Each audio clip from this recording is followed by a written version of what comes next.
په دې وخت کې زه پېښور وزیرباغ علاقه کې په یو ادیره کې موجود یم. په دغه ادیره کې د افغانستان دوراني سلطنت اتلانو او نور چې کوم وزیران دي د هغو قبرونه دي. په دې کې ټول نه مهم قبر چې دی هغه دا قبر دی، دا غازی سردار محمد ایوب خان قبر دی چې د میوند فاتح و او 1880 کې چې کوم انګریزانو خلاف غزا کړې وه هغه دغه سردار محمد ایوب خان لیډ کړې وه.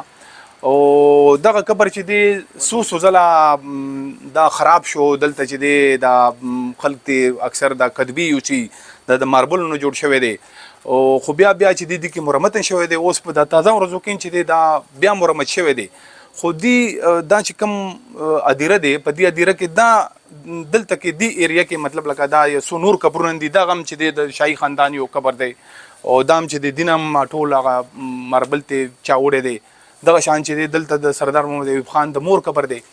نو لکه دلته چې دی دا کم دیوالونه دي دا ورکوټي دي، خلک دلته خاص کر دا نشایان راځي او بیا دغه دینه چې دی دا کدبي وړي نو هغه پوجې باندې چې دی د دې قبر بې حرمتین کیږي او نه د دې چپر شته دی بره نه سسویر هم پې نشته دی. نو لکه داسې غټ غټ اتلان چې دی دلته قبرونه دي خو د هغه هېڅ قسم د حفاظت تنظام چې دی نشته دی.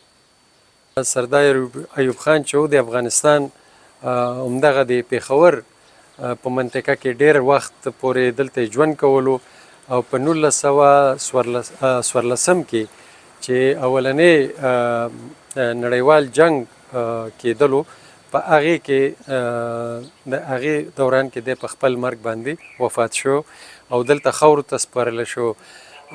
سردار ایوب خان د امیر شیر علي خان زوی او د سردار ایوب خان د کورنۍ نور قبرونه هم دلته دي چې د هغوی د مور بیبي قبر هم دلته دی او د سردار ابراهیم خان قبر دلته دی. دغسې د سردار جلال الدین د میرمن قبر دی دلته. د غازی امان الله خان د معرف وزیر چې و فیض محمد خان د هغوی مزار هم دلته دی، د هغوی د میرمن مزار دلته دی. نو د شاهي کورنۍ دلته ډېر مزارات دي. دلته څو ځل دغه مزار چې کوم دی د دې نه دغه قیمتي ډبرې چې کوم دی دا یوړل شوې غلا شوې دي. همدغسې دغه یو قبر موږ ته اوس هم داسې وران ښکاري. څنګه د میوند ملاله یو تاریخي کردار ده، همدغه شان سردار ایوب خان بارکزی څه کوم ده دا هم یو تاریخي کردار و. نو په یو طرز باندې که تاسو ګورئ تاریخي حواله او تاریخي کردار هم ده، خو بل طرف ته که تاسو ګورئ دا د لر او بر افغان د یووالي یو مثال هم ده.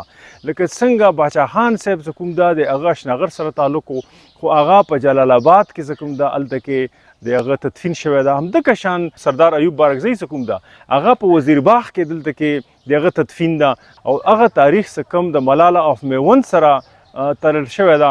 همدغه تاریخ نن څه کوم ده موږ سره په یو میټیریل فارم کې د سردار ایوب خان بارکزی په شکل کې موجود ده. د دې قبر رکوالي د دې ورثې رکوالي ده. پی ټی آی حکومت څه کوم ده هغه ته لپاره دا یوه نادره موقع ده چې هغه د پښتنو ته وښیي چې د پښتنو څه کوم مفادات دي په د حکومت کې مغه شانت ستایل کیږي، د هغې حفاظت کیږي لکه څنګه موږ توقع نور حکومتونو نه څه کم پرست حکومتونو لکه عوامي نشنل پارټي هغه نه کوی شوه چې د دو مقبرو به مغسې حفاظت کوي. زه دا ویلن غواړم چې دا یو طرف ته خو تاریخي ورثه ده د پښتنو، خو بل طرف ته د تاریخي ورثه د پېښور هم تاریخي ورثه ده. د سره یو تاریخ او د هغه تسلسل جوړښت ده. 2008 کې د عوامي نشنل ګوند دلته حکومت راغی نو هغې دې ته توجه ورکړه، هغه دا جوړ کړو. دغه شان دلته کې چې کوم د حامد کرزي صاحب په وخت کې د افغان سفارتکارو هغوی په دې کې ترمیم کړو، دا قبر یې جوړ کړو. خو بیا وروستو دا د عدم توجه په وجه باندې بیا خراب شو. افغانستان کې چې انګریزانو کله وردننه شو په 1846 کې نو هغه وخت کې امیر دوست محمد خان هغه د پېښور چې کوم دی نو د انګریزانو ته پرېښود.